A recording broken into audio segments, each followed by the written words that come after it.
Salut à tous, c'est Mérège. On est le 1er avril. C'est peut-être une blague, je ne sais pas. Je vais vous parler de La Plateforme, un film Netflix, enfin un film espagnol racheté par Netflix.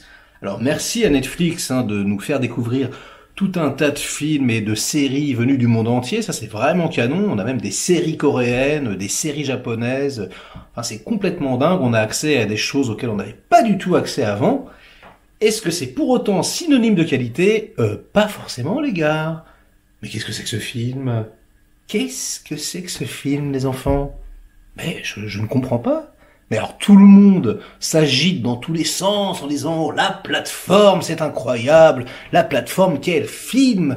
La Plateforme! » Mais la Plateforme, c'est Netflix, la Plateforme. Parce que le film, c'est un peu de la merde quand même. Pardonnez-moi d'être aussi grossier et cavalier. Mais j'ai trouvé ça complètement naze. Qu'est-ce qui s'est passé, les enfants? Alors, ça y est, il y a plus de cinéma, on est confiné, on peut plus aller au ciné, alors dès qu'il y a un truc qui sort, on va dire « Waouh, waouh, c'est génial !» Eh bien, je ne sais pas pour vous, mais moi, j'ai trouvé ça complètement ridicule. Alors déjà, le scénario, on comprend rien, enfin on comprend la moitié du film, on comprend le concept, c'est assez facile à comprendre. Alors ensuite, ça part dans des... plus ça descend dans les enfers, plus ça devient... complètement obscur et incompréhensible. Et puis alors la fin, cousue de fil blanc, enfin je ne spoil rien, mais c'est absolument incompréhensible. Je suis quand même allé faire un tour sur Internet pour essayer de voir ce que tout le monde en avait pensé. Déjà, ce qui est rigolo, c'est que personne n'a pensé la même chose. Donc ça, voilà, je trouve ça assez symptomatique du problème du film. Et puis en plus, les amis, quand même, ouvrons les yeux. Mais c'est moche. Mais ce film est moche. Je veux dire, c'est... Bon alors, le décor, ils ont fait comme dans Cube. Ils ont dû fabriquer peut-être un étage ou deux. Oui, parce que de quoi ça parle, ce film? Et ça parle d'une prison verticale. Voilà. Enfin, c'est quelque chose qui pourrait être intéressant, qui est intéressant, a priori. Voilà. Une prison verticale, 333 étages, avec 2 prisonniers par étage, 666, le chiffre du diable. Qu'est-ce que c'est original, qu'est-ce que c'est flippant, mais pas du tout. Alors déjà, comme je disais, la photographie est dégueulasse, c'est filmé à l'épaule, ça tremblote, il n'y a pas d'ampleur, on se souvient pas d'un plan, enfin, allez, j'exagère un peu, mais très sincèrement, c'est très vite fait. Je ne comprends pas vraiment pourquoi tout le monde est dithyrambique sur ce truc. Alors tout au sommet de cette prison, que l'on appelle la fosse, j'ai envie de l'appeler moi fosse sceptique, parce que ça me fait rire, mais bon, je vais arrêter de plaisanter là-dessus, eh bien il y a une plateforme, et sur cette plateforme, eh bien on met de la nourriture dessus, des mets absolument somptueux, délicieux, entre guillemets des escargots, de la panna cotta, du poulet, du roast beef, on met à boire, enfin voilà, une espèce de plateau repas à volonté qui pourrait faire pâlir d'envie n'importe quel plateau repas d'une bonne orgie romaine. Eh bien voilà, et cette plateforme descend au fur et à mesure tous les étages, et à chaque étage, chacun mange ce qu'il veut. Conclusion, arrivé au bout d'un moment, il n'y a plus de bouffe. Et alors, qu'est-ce qu'on fait pour survivre quand on n'a pas de nourriture? Eh bien, on fait exactement pareil que Ethan Hawke dans Les Survivants. Excellent film, ceci dit en passant, sur le cannibalisme. Bam! On mange son prochain. Alors, personnellement, je sais que ça ne se voit pas, mais j'ai été dans ma jeunesse en maison de redressement, et on avait des petits concepts comme ça, où on se prenait des petites baffes dans la tronche, chacun son tour, voilà, où le grand méchant arrivait, et puis il prenait le plat, il bouffait la moitié du plat, puis il passait en fait au deuxième le reste du plat, et puis le deuxième prenait la moitié du plat, et du coup le dernier à table se tapait un tout petit bout, alors que le premier, et le plus con d'entre nous tous, se tapait le reste. Alors pour être tout à fait honnête, le concept est intéressant, le concept est fort, surtout par les temps qui courent, surtout aujourd'hui en confinement, quand on regarde la société, puis alors là on s'en prend plein la gueule, on voit qu'effectivement ceux du haut se gavent, et ceux du bas crèvent, évidemment, mais ce qui est intéressant, c'est qu'évidemment, si on change les cartes, on s'aperçoit que celui qui était victime devient bourreau, celui qui était bourreau devient prédateur. Et finalement, hein, c'est un peu comme le sketch de Jamel Debbouze, hein, celui qui passe la ligne de la notoriété, celui qui passe la ligne de la célébrité, eh ben, il veut jamais revenir en arrière. C'est sûr que, voilà, ça nous montre avec très peu de subtilité, j'ai envie de dire, le côté animal de l'homme. Voilà, on se mange entre nous, on n'est pas gentil, etc. Non mais j'ai l'impression, sans rire, hein, d'avoir 12 ans, voilà, qu'on me raconte une fable, petite fable gentillette. Et alors en plus j'ai entendu des choses, ce film est extrêmement violent, ce film est extrêmement gore. What? Je n'ai pas du tout trouvé. J'ai trouvé que c'était complètement ridicule. J'ai trouvé que le concept, déjà on crame tout, on voit qu'on est dans un studio, on sent qu'ils sont dans la même pièce. Enfin ça ne marche absolument pas, personnellement. Hein. Comme je l'ai déjà dit, la photo est terne, grise et très moche. Les mouvements de caméra sont dégueulasses. Les focales sont pourries. Enfin vraiment, hein, je le pense sincèrement. J'ai trouvé ça vraiment, mais alors d'une laideur sans nom. Et alors avec moi, les petits amis, ça ne marche pas du tout. C'est-à-dire que moi, je peux aimer un film, même avec un scénario très très très bancal, si le film est magnifique. Au contraire, un film avec un très très bon scénario, mais graphiquement pourri, ça va déjà avoir beaucoup plus de mal à me plaire. Mais alors là, on a les deux. On a un scénario qui est complètement bancal, et puis en plus, une direction artistique qui est complètement à la rue. Donc très sincèrement, même s'il y a de l'idée, hein, je suis pas en train de dire qu'il n'y a pas d'idée, même si le concept de base est intéressant, j'ai trouvé que c'était, mais alors complètement raté, alors appuyé avec un marteau sur la tête. Attention, on va vous faire des références à Don Quichotte. Attention, on va prendre un acteur qui lui ressemble. Attention, on va prendre des sidekicks qui ressemblent à ceux qui étaient dans le bouquin. Attention, à partir du moment où il les mange, il va avoir des visions. Oh, il va se battre contre des moulins à vent, littéralement. Non mais sans rire, j'avais l'impression d'avoir 12 ans et d'être en cours de français. Alors le film dure 1h30, mais sans rire. Hein, si t'enlèves toutes les petites séquences du pauvre à la Rocky en jump cut avec le temps qui découle, le film pourrait durer 45 minutes. Ça aurait pu être un moyen métrage, le machin, ça aurait été beaucoup mieux, hein, personnellement. Donc voilà, je ne comprends pas.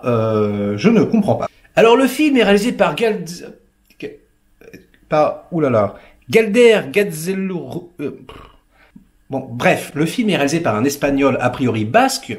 Alors moi, j'ai beaucoup vécu au Pays Basque, donc j'adore les Basques, il n'y a pas de problème là-dessus, mais ils ont toujours des noms à coucher dehors. Hein, comme Mirenchou ou des choses qu'on n'a jamais entendues de notre vie. Donc c'est pour ça, c'est imprononçable. Donc excusez-moi, vous pourrez aller vérifier et essayer de vous entraîner à prononcer le nom et le prénom de ce réal. Moi, ça fait environ un quart d'heure que j'essaye et je n'y suis toujours pas arrivé. Donc je vous laisse le plaisir d'y arriver par vous-même. Le film a été projeté au TIFF, le film a été vu par excessivement de monde, le film est premier ou deuxième des influences sur Netflix, mais que s'est-il passé? Je ne comprendrai jamais. Bon, si je veux être tout à fait honnête, je vais arrêter de le bâcher un petit peu et je vais essayer de me concentrer sur ce qu'il y a de bien. Ok? Bon, le concept de base, comme je l'ai dit tout à l'heure, déjà est intéressant, pas de souci. Le fait d'avoir réussi à faire un film de science-fiction avec un petit budget, ça aussi, hein, c'est louable, pas de problème. Les acteurs, bon, les acteurs sont pas mauvais, franchement, surtout le personnage principal, hein, le messie du pauvre et son acolyte, le premier acolyte, hein, le petit vieux, sont plutôt bons, franchement, ça fonctionne bien. On va dire que, voilà, les 20 premières minutes du film sont vraiment sympathiques. Là, même si c'est, comme je le disais, très mal shooté et que moi j'étais là en train de me faire oulala, mais qu'est-ce qui se passe? Mais bon, c'est de bonne facture. Dans la deuxième partie, c'est beaucoup moins évident. Les acteurs sont très souvent complètement à la ramasse, sauf le personnage féminin qui descend sur la plateforme, qui a quand même voilà une présence et un charisme particulier. La comédienne est bonne et intéressante. Mais en dehors de ça, c'est à peu près tout. Alors le chien aussi est mignon, voilà, je peux dire ça, mais c'est à peu près tout que ce que je peux donner de positif. Hein, voilà. Alors, hormis des références ultra appuyées, comme je disais sur Don Quichotte, on a aussi des références ultra appuyées, voilà, des références bibliques, on l'appelle carrément le Messie, enfin voilà. Tout est expliqué, mais c'est d'une lourdeur, mais sans fin. Voilà, les personnages se posent des questions. C'est comme dans une série télé. Hein. Voilà, on redit les choses plusieurs fois. Mais pourquoi suis-je ici? Tu es ici parce que tu es prisonnier. Ah, je suis prisonnier? Oui, tu es dans une prison verticale. C'est pas ça, mais c'est limite ça, quoi. Donc, les dialogues sont vraiment extrêmement appuyés. Hein. Toute la thématique, voilà, est extrêmement appuyée. Puis alors, mais qui a compris? Enfin, moi, j'étais complètement largué. Le message de la panna cotta. Oh là là, la panna cotta et le message. La panna cotta et le message. Non mais je me suis tapé des barres. Mais alors cette fin, mais c'est pas possible, mais c'est complètement ridicule cette fin. La petite fille qui est censée être le message du film, et tu la mets sur la plateforme, vu la vitesse à laquelle la plateforme remonte, mais la pauvre enfant se fait dégommer, mais elle se fait exploser la gueule, et elle finit en serpillière dégoulinante. En haut, alors tu parles d'un message. Bref, visuellement, ça m'a fait penser à Saw 1, mais en moche. Ça m'a fait penser à Cube. Sauf que Cube, c'est quand même très très bien, malgré certains défauts. Une fin ouverte, discutable, et voilà, 2-3 détails qui ne collent pas vraiment. Là, c'est le contraire. Là, on a un truc complètement bancal avec 2-3 détails qui sont pas mal. Et c'est pour toutes ces raisons complètement subjectives que je vais donner à la plateforme la note de 1,5 sur 5. Désolé, je ne sais pas pourquoi j'ai autant détesté. Peut-être que je suis mal luné, hein. Vous savez, parfois on regarde des films et puis on trouve ça complètement nul. Puis parfois on les revoit 1 an, 2 ans après, on les trouve beaucoup mieux. D'ailleurs, je vous encourage à faire ça, à revoir les films que vous n'aimez pas, parce que très souvent on est surpris. Et puis parfois c'est le contraire. Hein. Parfois il y a des films qu'on a adorés, et puis quand on les revoit, on trouve ça complètement nul. Et c'est en fait complètement normal, puisque notre perception du film dépend de l'état dans lequel nous sommes, hein, l'état émotionnel dans lequel nous sommes. Donc moi qui regarde les films de nombreuses fois, je vais prendre un exemple sur Le Bûcher des Vanités de Brian De Palma, par exemple. C'est un film. Parfois je l'ai vu, j'ai trouvé que c'était un chef-d'œuvre. Parfois je l'ai vu, je trouvais que c'était pas mal. Et parfois je l'ai vu, j'ai trouvé que c'était complètement nul. Et je me disais, mais pourquoi t'aimes ce film, mon gars, c'est pas possible. Voilà, donc peut-être que je suis dans un mauvais jour. Alors dans ce cas-là, je ferai peut-être mon mea culpa et pour refaire une critique positive de ce que je considère être un nanar intersidéral. Mais en tout cas, c'était quand même, allez, on va dire, fun et divertissant dans sa nullité.